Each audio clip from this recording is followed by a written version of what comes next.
Hello മച്ചന്മാരെ, ഇപ്പം നമ്മൾ നിൽക്കുന്നത് മന്ദാരക്കടവ് അല്ലേ? തൃശ്ശൂർ ജില്ലയിലെ ആറാട്ടുപുഴ പാലം അല്ലേ? മന്ദാരക്കടവ് അല്ലേ നമ്മൾ പറയാം? ആറാട്ടുപുഴ മന്ദാരക്കടവിലെ നിൽക്കുന്നത്. ഇവിടെ രണ്ട് മച്ചന്മാരോട് ഇരിക്കുന്നത് മീൻ പിടിക്കുന്നത്. എന്താ ചേട്ടാ ചേട്ടൻ്റെ പേര്? ചേട്ടാ വിനോദിനൊരു മീൻ കിട്ടിയിട്ടുണ്ടല്ലോ, ഒരു മീൻ അടിച്ചിട്ടുണ്ടല്ലോ അല്ലേ? ആ മീൻ ഒരു മീൻ കിട്ടിയിട്ടുണ്ട്. അത് നമ്മുടെ പ്രേക്ഷകർക്ക് ഒന്ന് കാണിച്ചു കൊടുക്കും. അത് പോവല്ലേട്ടാ,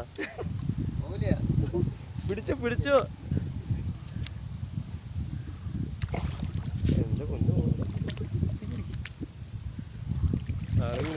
വിനോട്ടാ, ആ മീനൊന്ന് കാണിച്ചു കൊടുത്തു.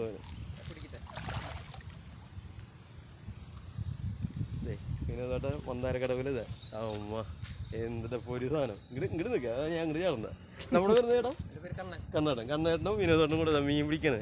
അപ്പോൾ ഇതേപോലത്തെ വെറൈറ്റി വീഡിയോകളൊക്കെ സന്തോഷ് പാട്ടോൻ്റെ വീഡിയോയിൽ വന്നുകൊണ്ടിരിക്കും എന്താ. അപ്പോൾ പേര് സന്തോഷ് പാട്ടോലാണ്.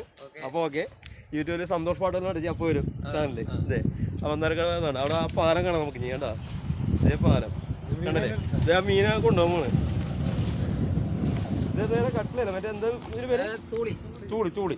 ആ ഇവിടെ തൂളി എന്ന് പറയാ. രണ്ടെണ്ണം അടിച്ചിട്ടുണ്ട് അല്ലേ? നേരത്തെ തന്നെ കിട്ടിയിട്ടുണ്ട് അല്ലേ? അപ്പോൾ ഇതേപോലെ വെറൈറ്റി വീഡിയോ പറ്റി സന്തോഷ് പാട്ടാൽ വീണ്ടും വരുന്നതായിരിക്കും. അപ്പോൾ നമ്മുടെ ചാനൽ ഒരു ഹായ് പറഞ്ഞു കേട്ടോ. അപ്പോൾ ഓക്കെ ശരി ചേട്ടാ. പിന്നോട്ടോ ഒരു ഹായ് പറഞ്ഞു. അപ്പോൾ ഓക്കെ, മന്ദാരക്കടവ് പാലത്തിൻ്റെ അവിടെ നമ്മൾ നിൽക്കുന്നത് അല്ലേ? തൃശ്ശൂർ ജില്ലയിൽ മന്ദാരക്കടവ് ആറാട്ടോടെ നടക്കുന്ന അവിടെ നിന്ന് മന്ദാരക്കടവ് ആ പാലത്തിൻ്റെ അവിടെ നമ്മൾ സന്തോഷ് പാട്ടാൽ നിൽക്കുന്നത്. അപ്പോൾ ഇതുപോലെ വെറൈറ്റി വീഡിയോ പറ്റി വീണ്ടും സന്തോഷ് പാട്ടാൽ വരുന്നതായിരിക്കും. അപ്പോൾ ഓക്കെ മച്ചന്മാരെ, എല്ലാവർക്കും ഒരു അടിപൊളി പൂരം എന്നും പറയാം. അതായത് ആറാട്ടുപുഴ പൂരം കഴിഞ്ഞ് മാർച്ച് 30 തിങ്കളാഴ്ചയാണ്. അപ്പോൾ എല്ലാവരും പൂരത്തിന് വരിക എന്നേ എനിക്ക് പറയാനുള്ളൂ. അപ്പോൾ ഓക്കെ മച്ചാരെ, സന്തോഷ് പാട്ടാല. ഓക്കെ.